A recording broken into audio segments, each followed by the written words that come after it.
오늘은 말씀의 영향력을 체험하는 삶, 말씀의 영향력을 체험하는 삶이라는 제목으로 말씀을 상고합니다. 하나님이 우리에게 주신 엄청난 두 가지 세계가 있어요. 하나는 이 우주라고 하는 보이는 세계가 있습니다. 정말 지금까지 이 인류가 살아서 여기까지 오기까지 이 우주는 사람들의 삶의 터전이 되어서 지금까지 그대로 존재하고 있습니다. 그런데 이건 또 아무것도 아니에요. 하나님은 보이지 아니하는 우주 너머의 세계를 또 준비하고 계십니다. 그것도 구원받은 우리 성도들에게 주시려고 하나님이 만드셨는데, 지구는 거기에는 비교도 할 수 없는 그런 엄청난 나라가 우리에게 주어졌습니다. 그런데 이 두 세계를 우리가 다 살아가기 위해서 매뉴얼을 주셨어요. 이 우주의 세계도 어떻게 살아야 되며 영원한 세계에도 어떻게 살아야 되는지 하나님이 매뉴얼을 미리 주셨어요. 그게 바로 성경입니다. 할렐루야. 매뉴얼이 중요한 거 아니겠어요? 그래서 이 성경만 제대로 알면 이 우주 안에 사는 지금 우리 현세의 삶을 어떻게 살아야 되는지 잘 알 수가 있고, 또 아직은 보이지 않고 가보지 못했지만 미래의 세계, 하나님이 완전케 하셔서 우리에게 주려고 하는 그 세계는 우리가 어떻게 해야 거기서 영원히 살 수 있는지 이미 성경에 다 매뉴얼이 돼 있어요. 그래서 우리는 아무 근심 걱정할 필요가 없습니다. 매뉴얼만 잘 알면 다 할 수 있게 돼 있어요.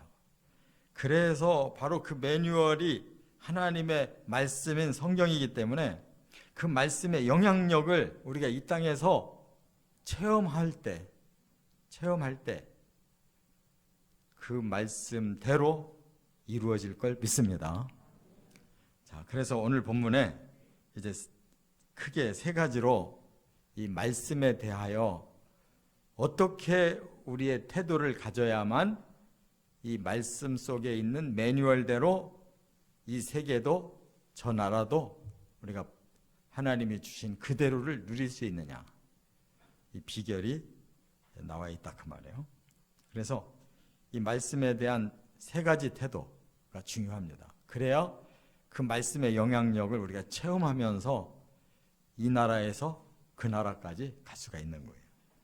첫째, 17절과 18절 상반절에 보면 말씀을 보존하라 이렇게 말씀했어요. 말씀을 보존하라. 어디? 17절 한번 같이 읽어보겠습니다. 너는 귀를 기울여 지혜 있는 자의 말씀을 들으며 내 지식의 마음을 들지어다. 네. 여기 보면 하나님이 주신 매뉴얼을 어떻게 내가 잘 받아들일 수 있느냐, 먼저 귀를 기울여야 된다는 거예요. 귀를 기울여야 된다. 자, 그러면 귀를 기울인다는 말은 누군가가 말을 한다는 얘기잖아요. 그 말에 귀를 기울여야 되는데 어떤 말이냐? 우선 영적인 말씀이 있어요. 그것을 보고 하나님의 계시라고 그러는 거예요. 계시. 하나님께서 이 세상의 사람들에게 하나님 말씀을 전해주셨는데 그 말씀을 잘 알아들을 수 있는 귀가 있어요. 그게 누구냐? 아무나 알아듣는 게 아니고 바로 하나님께서 그 계시를 깨우쳐 주신 사람만 듣습니다. 그럼 누가 그렇게 깨우쳤느냐? 바로 성경을 쓴 사람들이. 성경은 하나님이 주신 계시인데 그것을 제대로 알아듣고 그대로 쓴 사람들이 있어요. 예를 들면 창세기, 출애굽기, 레위기, 민수기, 신명기를 하나님 계시하셨는데 그걸 알아듣고 쓴 사람이 모세라는 거예요. 그렇죠? 지금 우리가 잠언의 말씀을 계속 지금 하고 있는데 그 말씀을 알아듣고 쓴 사람이 솔로몬이라고. 또 예수님이 계시하시는 말씀을 잘 알아듣고 써서 남긴 사람이 마태도 있고 마가도 있고 누가도 있고 요한도 있다. 또 사도 바울은 로마서부터 또 고린도 교회, 에베소, 빌립보, 골로새, 또 그 이외에 데살로니가 교회, 많은 교회에 하나님이 주시는 계시를 알아듣고 전하고 그대로 써서 남겨놨어요. 바로 그들을 통해서 우리가 이제 그 말씀을 우리 귀로 들을 수 있게 됐다 그 말이에요. 그러면 누가 말을 하고 있길래 그걸 듣느냐? 제가 지금 말을 하고 있어요. 어떻게? 계시를 받은 그들이 남겨놓은 이 책을 하나님의 학교에서 배우고 또 전적으로 이 일에 헌신해서 성경을 계속 연구하면서 더 깊이 깨닫고 정리한 것을 계속 설교해서 성도들에게 들려주고 있다 그 말이에요. 바로 하나님의 매뉴얼은 이런 방법으로 주어진다는 거 깨달으시 바랍니다. 그러므로 말씀을 들어야 되는 거예요. 그냥 세상말 하는 게 아니고 하나님이 계시하신 말씀을 깨닫고 써놓은 그 성경의 그 저자들을 그 내용을 또 연구해서 하나님 앞에 헌신한 종들이 그 말씀을 잘 정리해서 전해주면 그걸 듣는 것이 그게 말씀을 보존하는 첫째 방법인 줄 깨달으시기 바랍니다. 그 다음에는 내 지식에 마음을 둘째하다 이렇게 말씀했는데 이 말은 뭐냐? 하나님의 그 말씀을 우리가 들으면 내 안에 뭐가 생기냐면 지식이 생겨요. 근데 이 지식은 우리 머리가 좋아서 공부해서 아는 지식과는 달리 하나님의 말씀이 우리에게 체험되어지는 지식이에요.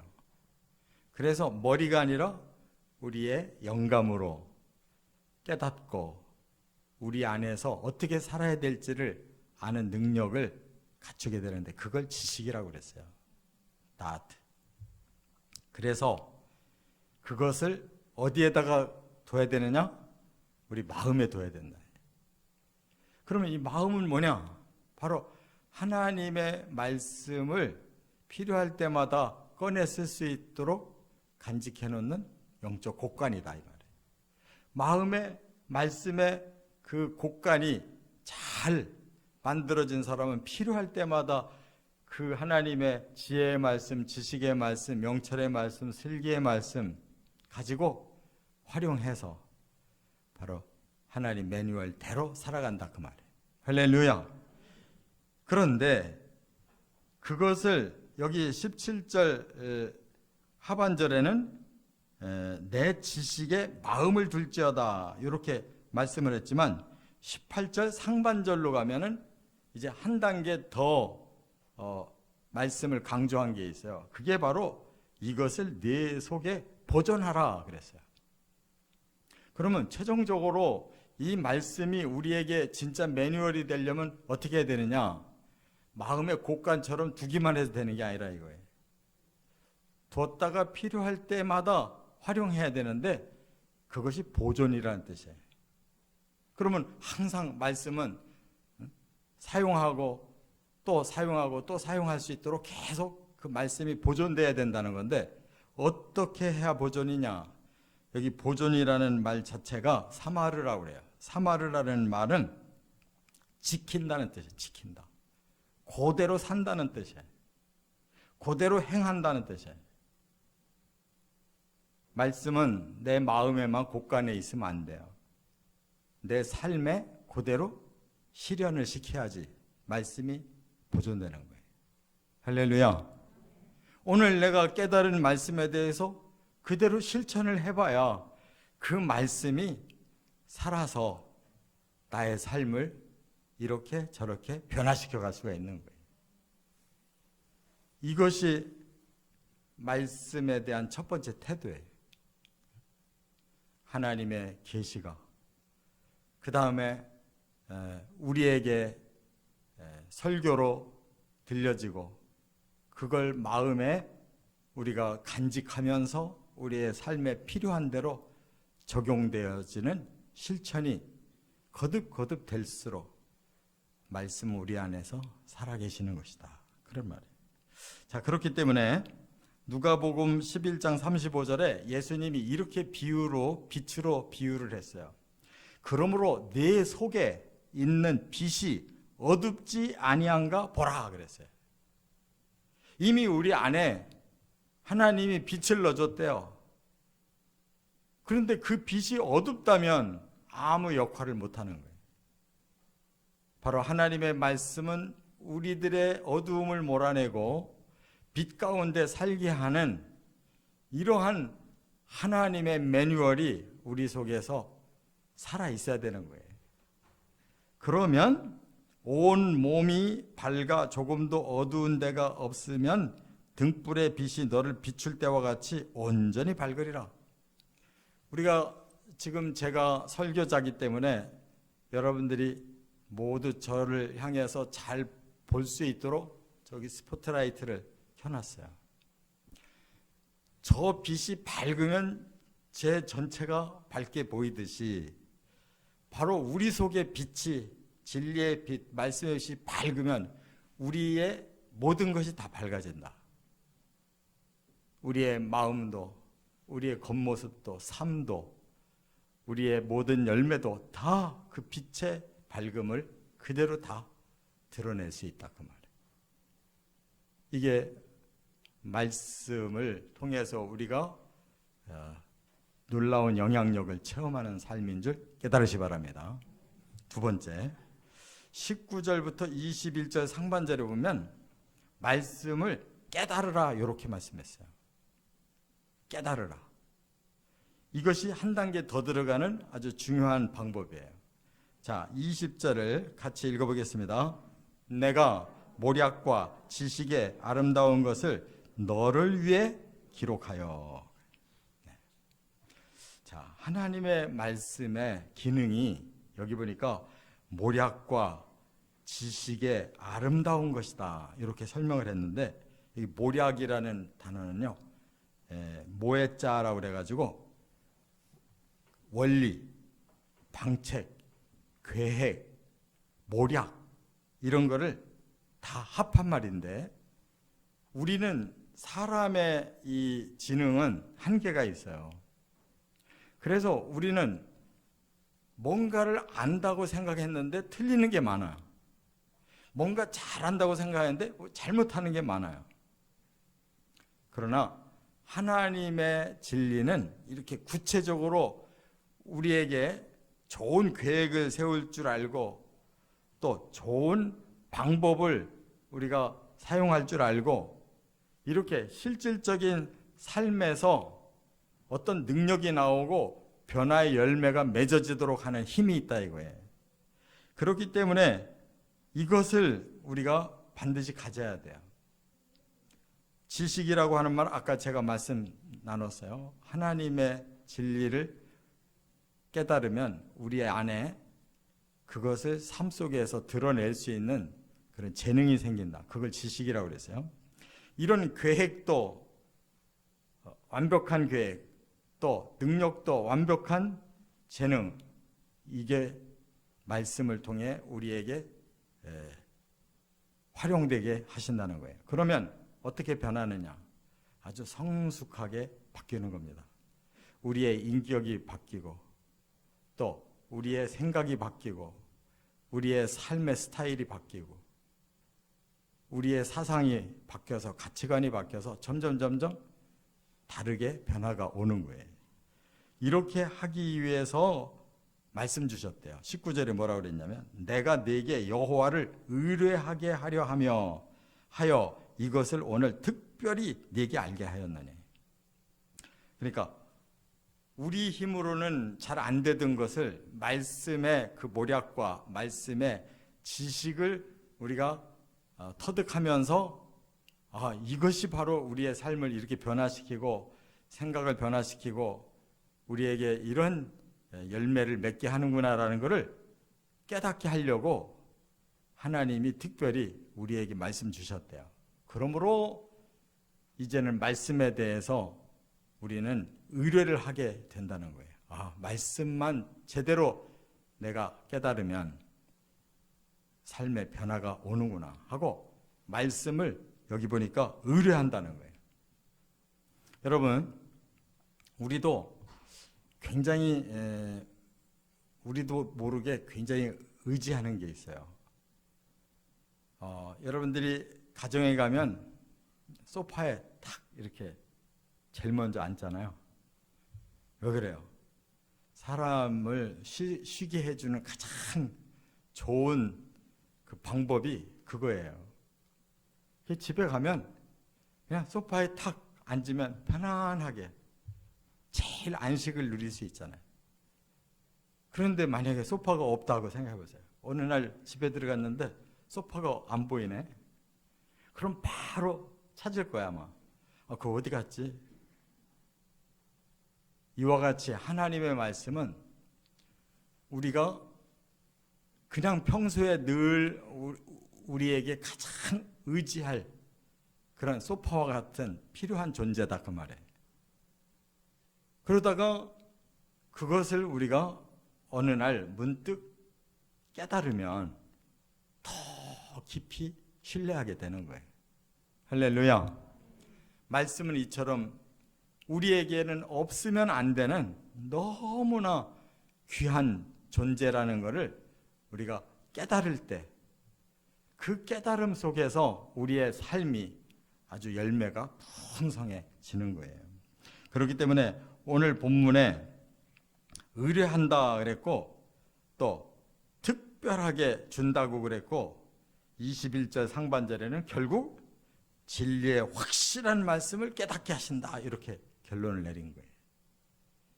진리가 분명하게 우리들에게 확실한 것이구나 하는 것을 깨닫는다. 이 깨닫는다는 단어는 야다라는 말이에요. 체험한다. 결혼해서 부부가 동침을 할 때 야다라는 단어를 쓰는 거예요. 그 말은 뭐냐? 서로가 모든 걸 알았다. 완전하게 알았다.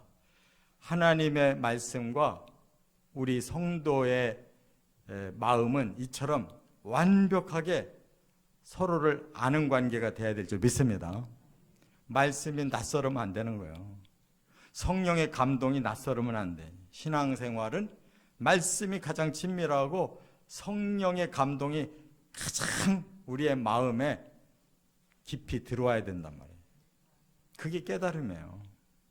그래서 예수님은 이 깨달음을 항상 결론에다가 두고 말씀하셨어요.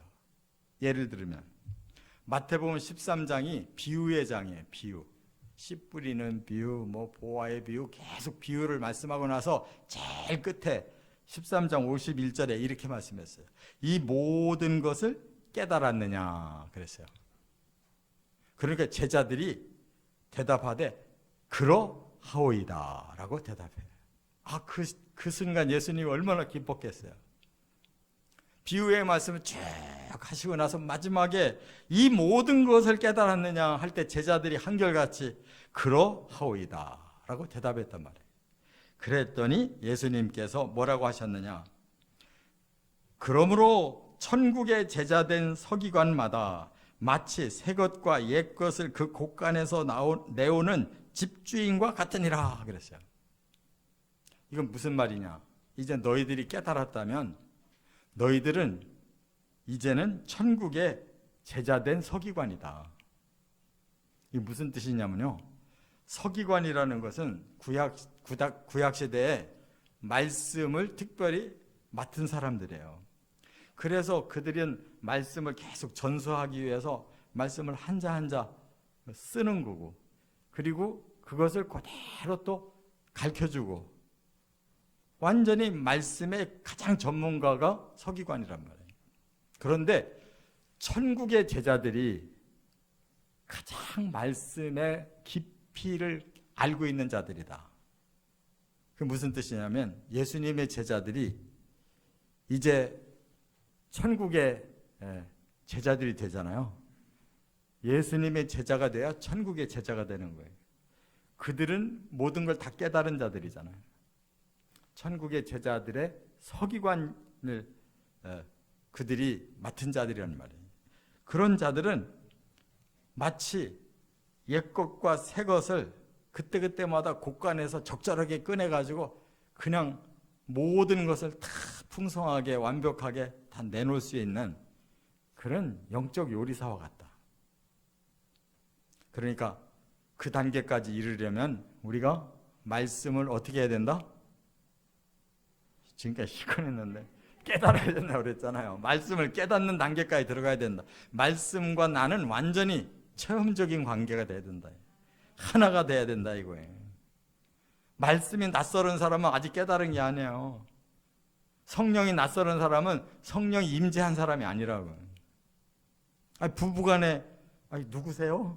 자고 나가지고 누군지를 잘 몰라가지고 누구세요? 그러면 얼마나 낯서냐고.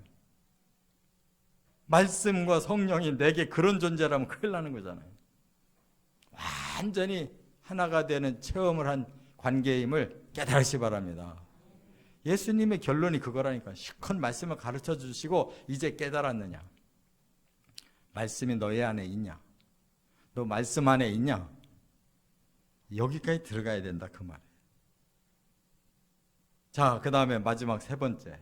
말씀이 어떠해야 되느냐?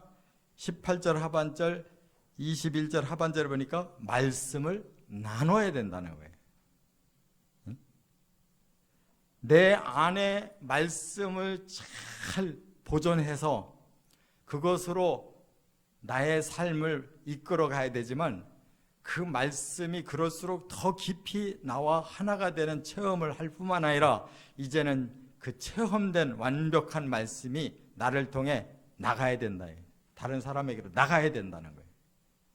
그것까지 우리에게 말씀을 주신 거예요. 자, 21절을 한번 같이 읽어보겠습니다. 네가 진리의 확실한 말씀을 깨닫게 하며 또 너를 보내는 자에게 진리의 말씀으로 회답하게 하려 함이 아니냐. 이건 무슨 뜻이냐면 말씀을 체험하는 건 나로서 끝나면 안 돼요. 이 체험된 말씀을 하나님이 또 누군가에게 전하라고 보냈다는 거예요. 보내서 그에게 이 진리의 말씀을 전하려 하는 것이 목적이다. 이런 뜻이에요. 그렇기 때문에 지금 우리가 여기 보존과 깨달음의 단계까지 어떻게 왔느냐? 누군가가 전달해 줘서 왔잖아요. 저는 지금도 잊을 수 없는 것이 어려서 교회가 가까워가지고 뭐 이런 성탄절이 다가오면 반드시 뭔가 선물을 줬기 때문에 여름 성경학교라든지 그런 때는 안 간 적이 없었는데 또 동네 형들을 잘못 사귀어가지고 그냥 기분 나쁘면은 교회 저 이런 유리창에다가 던져가 쨍그랑 하는 소리 들을 때마다 막 제가 영웅이 되는 줄 알았어요. 속아가지고 형들한테 막 저를 시키니까. 근데 중학교 3학년 때 갑자기 제 마음속에 하나님이 계시다면 하나님을 믿겠습니다 이런 기도를 한 적이 있어요. 그러고서 바로 그해 겨울에 바로 옆집에 사는 1년 선배가 이제 고등학생인데 저는 이제 고등학교를 들어갈 참이고 그 선배가 굉장히 말수도 적고 굉장히 수줍어하는 형이 평소에 한마디 말도 못하는데 어느 날 저의 집을 이렇게 지나가면서 옆집이니까 저를 힐끗 쳐다보더니 안 가고 딱 돌아서서 너 한번 우리 교회 가볼래? 하는 거예요. 제가 그 자리에서 예 그랬어요. 거부를 못 하겠더라고요.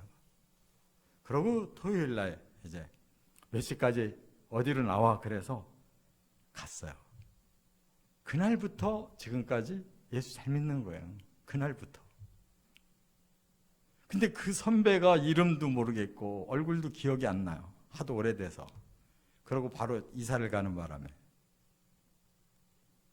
그 선배가 교회 가지 않겠냐라고 전한 그 말 속에 바로 이와 같은 말씀을 나누라는 그 명령이 그에게 그로 말미암아 저에게 왔고, 또 저는 그로 말미암아 여러분들에게 전하고 많은 친구들에게 전도했고 친척들에게 전도해서 제가 일대로 믿었는데 우리 가정 가문들이 예수 믿게 됐고, 고등학교 때 그렇게 예수 믿고 1년이 안 돼서 성령 받고 나니까 고등학교 2학년 때부터 막 제가 후배들한테 전도를 하기 시작했는데 30명 모이던 교회가 150명이 늘어나가지고 저 위에서 예배드리다가 본당으로 들어가 예배드렸다니까요. 학생회를.